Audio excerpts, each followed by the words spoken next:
तो सबसे पहले आपको बताते हैं कि हिंदुस्तान के इस मून मिशन को किस तरह से डिजाइन किया गया है।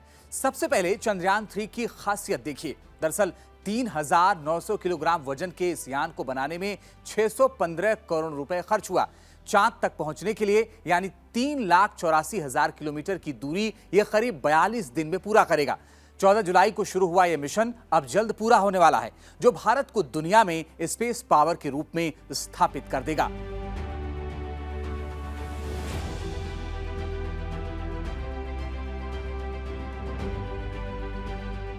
तो चलिए आगे बढ़ने से पहले हम आपको चंद्रयान मिशन की खास बातें जल्दी से बता देते हैं। जब लैंडर विक्रम चांद पर लैंड करेगा तो भारत इतिहास रचेगा। भारत चांद के दक्षिणी ध्रुव पर लैंड करने वाला पहला देश भी बन जाएगा और बिना किसी विदेशी मदद के इतने बड़े मिशन की कामयाबी से हिंदुस्तान की तकनीकी क्षमता पूरी दुनिया में स्थापित होगी। विश्व भारत का लोहा मानेगा। साथ ही इस मिशन से न केवल दुनिया में भारत का मान बढ़ेगा, बल्कि स्पेस पावर बनने पर और सबसे कम खर्च में ऐसी मुश्किल मिशन की कामयाबी पर भारत ग्लोबल स्पेस मार्केट में और मजबूत उपस्थिति दर्ज करेगा। आगे कई देश भारत से तकनीकी मदद मांगेंगे और इसका कमर्शियल फायदा भी देश को होगा। मिशन की कामयाबी से चांद के छिपे कई रहस्यों का पता चलेगा। चंद्रयान का प्रज्ञान रोवर चांद की सतह से जो डेटा इकट्ठा करके देगा, वो आगे कई रिसर्च में बेहद अहम होगा। इससे दूरसंचार, आईटी और मौसम विज्ञान के अलावा कृषि और उद्योग समेत अर्थव्यवस्था के कई अहम क्षेत्रों से काफी तकनीकी मदद इससे मिलने वाली है। और इतना ही नहीं, चांद पर पानी और खनिज की संभावनाओं की तलाश में भी चंद्रयान 3 अहम भूमिका निभा सकता है।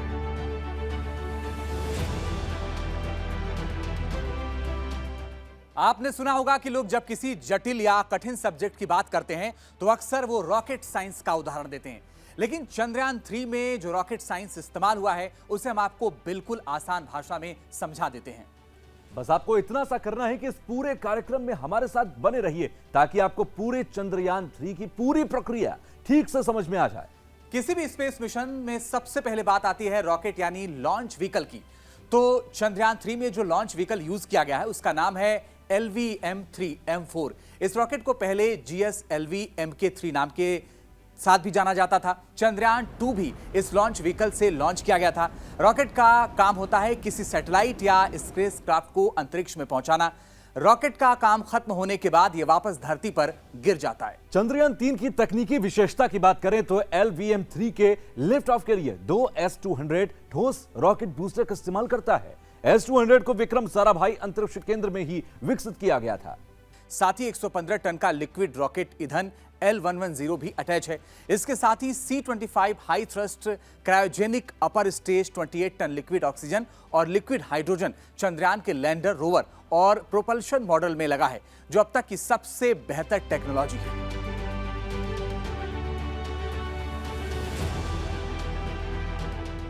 अब आपको बताते हैं चंद्रयान 3 के 3 अहम हिस्सों की विशेषताएं। प्रोपल्शन मॉडल का वजन 2148 किलोग्राम है, जिसकी मिशन लाइफ 3 से 6 महीने है और इसका काम लैंडर और रोवर को चंद्रमा की कक्षा में 100 गुणा 100 किलोमीटर तक ले जाना है। आप समझिए कि इसी प्रोपल्शन मॉडल ने इस मिशन के सबसे संवेदनशील और अहम लैंडर और रोवर को 3.25 लाख किलोमीटर का सफर कामयाबी से तय करवाया है।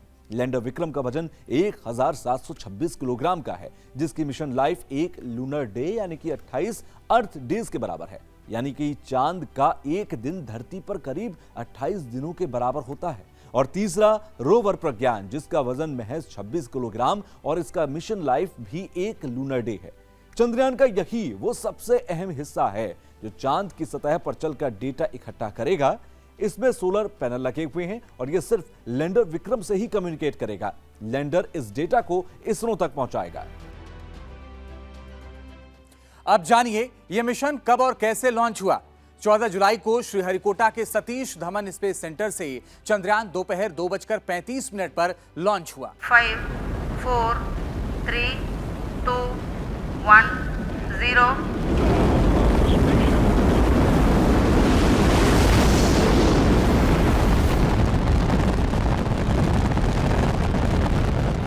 यहाँ ये जानना दिलचस्प है कि इतना वजनी रॉकेट कैसे पृथ्वी के गुरुत्वाकर्षण का सामना करते हुए इतनी तेज गति के साथ ऊपर आसमान की तरफ उठा कि पृथ्वी के बाहरी ऑर्बिट तक पहुंच गया।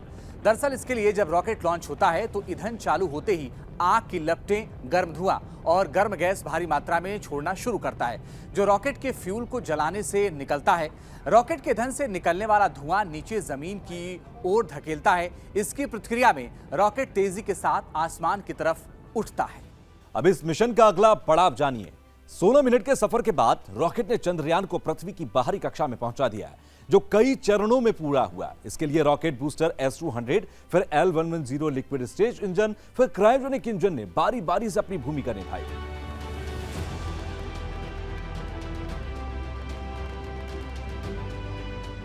तो देखिए, रॉकेट लॉन्च होने के बाद पहले तो वो सीधा ऊपर की तरफ जाता है, लेकिन बाद में थोड़ा सा धरती की तरफ वो मुड़ जाता है। ऐसा क्यों होता है, इसे समझना आपके लिए बेहद दिलचस्प होगा। देखिए, ये हम सभी जानते हैं कि धरती पर मौजूद हर वस्तु गुरुत्वाकर्षण से बंधी है, यानी कि ऊपर उछाली हुई चीज नीचे गिरती है, ये हम सभी को पता है। लेकिन अगर किसी चीज को बहुत तेजी से फेंका जाए तो गुरुत्वाकर्षण के दायरे से वो निकल जाएगा। जैसे अगर किसी पहाड़ की चोटी से तोप का गोला दाग दिया जाए तो वो कुछ दूर जाकर गिर जाएगा, और अगर ज्यादा ताकत से फायर किया जाए तो वो और भी ज्यादा दूर गिरेगा। लेकिन इसी गोले को अगर पर्याप्त पावर से दागा जाए तो वो गिरने की बजाय धरती के चक्कर लगाने लगेगा और वो कभी भी नहीं गिरेगा। और इससे भी ज्यादा तेजी से दागे जाने पर वो गोला सर्कुलर की जगह इलिप्टिकल ऑर्बिट में मूव करने लगेगा। अब आपको बताते हैं चंद्रयान के अर्थ ऑर्बिट से मून ऑर्बिट तक के सफर में क्या हुआ। 14 जुलाई को श्रीहरिकोटा केंद्र से चंद्रयान 3 की लॉन्चिंग की गई। इसके अगले दिन यानी 15 जुलाई को इसने पृथ्वी की पहली कक्षा में प्रवेश किया। इसके 2 दिन बाद 17 जुलाई को चंद्रयान 3 पृथ्वी की दूसरी कक्षा में पहुंच गया। 18 जुलाई को चंद्रयान 3 ने पृथ्वी की तीसरी कक्षा में प्रवेश किया। भारत का यह महत्वाकांक्षी मून मिशन अपनी गति से आगे बढ़ता रहा। तय दिशा निर्देशों के मुताबिक 20 जुलाई को चंद्रयान 3 ने चौथे ऑर्बिट में प्रवेश किया। प्रक्षेपण के 11 दिन बाद यानी 25 जुलाई को चंद्रयान 3 ने 5वें ऑर्बिट में प्रवेश किया। हम धरती पर रहते हैं, चंद्रमा धरती का ही उपग्रह है, लेकिन जब हम किसी स्पेसक्राफ्ट को चंद्रमा पर भेजते हैं तो उसे पृथ्वी की कक्षा से निकलना होता है। चंद्रयान 3 ने यह काम बीते 1 अगस्त को सफलतापूर्वक कर लिया। 5 अगस्त को चंद्रयान 3 ने धरती पर पहली तस्वीर भेजी। चंद्रयान मिशन का एक अहम पड़ाव 6 अगस्त को आया, जब 10 से 12,000 किलोमीटर ऑर्बिट शिफ्ट हुआ।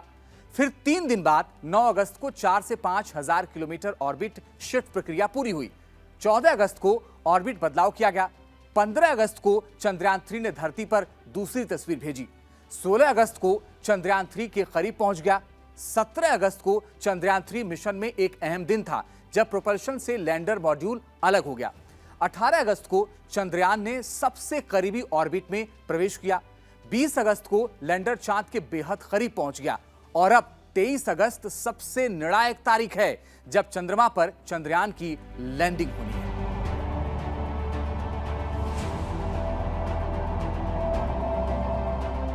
चंद्रयान 3 के मिशन के फाइनल स्टेप में पूर्व निर्धारित दूरी से लैंडर रोवर की सॉफ्ट लैंडिंग की प्रक्रिया शुरू होगी, और इस दरमियान चंद्रयान की रफ्तार करीब 1.68 किलोमीटर प्रति सेकंड होगी, और थ्रस्टर्स की मदद से इसकी रफ्तार को कम करते हुए इसे सतह पर उतारा जाएगा। यह सबसे संवेदनशील और अहम प्रक्रिया होगी, क्योंकि इस दौरान एक भी चूक भारी पड़ सकती है। सॉफ्ट लैंडिंग के बाद लैंडर विक्रम एक जगह स्थिर रहेगा, जबकि लैंडर के अंदर से प्रज्ञान रोवर बाहर निकलकर चांद की सतह पर चहलकदमी करेगा। अगले 28 दिनों तक चंद्रयान 3 चांद की सतह पर विशेष प्रयोग करेगा। और चलिए अब बात करते हैं चांद की सतह पर उतरने वाले लैंडर की। विक्रम लैंडर में 3 पेलोड हैं। पहला है रंभा LP। ये चांद की सतह के प्लाज्मा आयंस और इलेक्ट्रॉन्स की डेंसिटी और उसके बदलाव को मापेगा।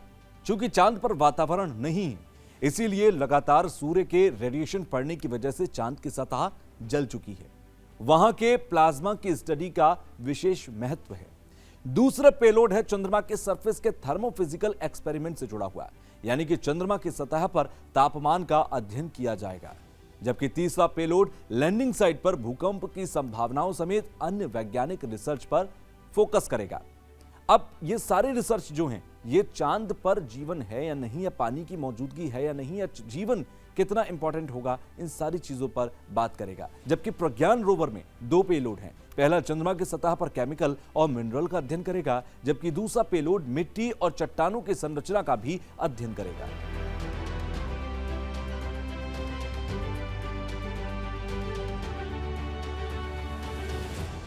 कहते हैं कि असफलता से सबक लेने वाले ही सफलता का परचम लहराते हैं। भारत का मिशन चंद्रयान 2 अंतिम चरण में नाकाम हो गया था, जब 2019 में इसने क्रैश लैंडिंग की थी।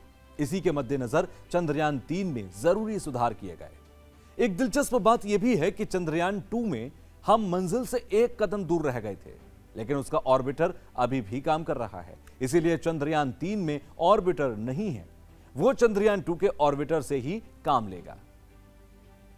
चंद्रयान 3 में ऑर्बिटर की जगह प्रोपल्शन मॉड्यूल का इस्तेमाल किया गया, जिससे नेविगेशन में मदद मिली। चंद्रयान 3 का लैंडर चंद्रयान 2 से ज्यादा मजबूत है, यानी कि लैंडिंग का प्रभाव झेलने में ज्यादा सक्षम है। इस बार ज्यादा बड़े सौर पैनल लगाए गए हैं ताकि लैंडिंग के वक्त पावर की कमी ना हो। लैंडिंग के वक्त स्पीड कंट्रोल के लिए एक्स्ट्रा सेंसर्स की भी व्यवस्था की गई है। इतना ही नहीं, चंद्रयान 3 में फ्यूल ज्यादा है, जिससे कि लंबे समय तक बेहतर नेविगेशन हो। इन सब तैयारियों को देखते हुए इसमें कोई शक नहीं है कि चंद्रयान 3 चांद पर बड़ी कामयाबी के साथ सॉफ्ट लैंडिंग करेगा और इसके साथ ही चांद भारत की मुट्ठी में होगा।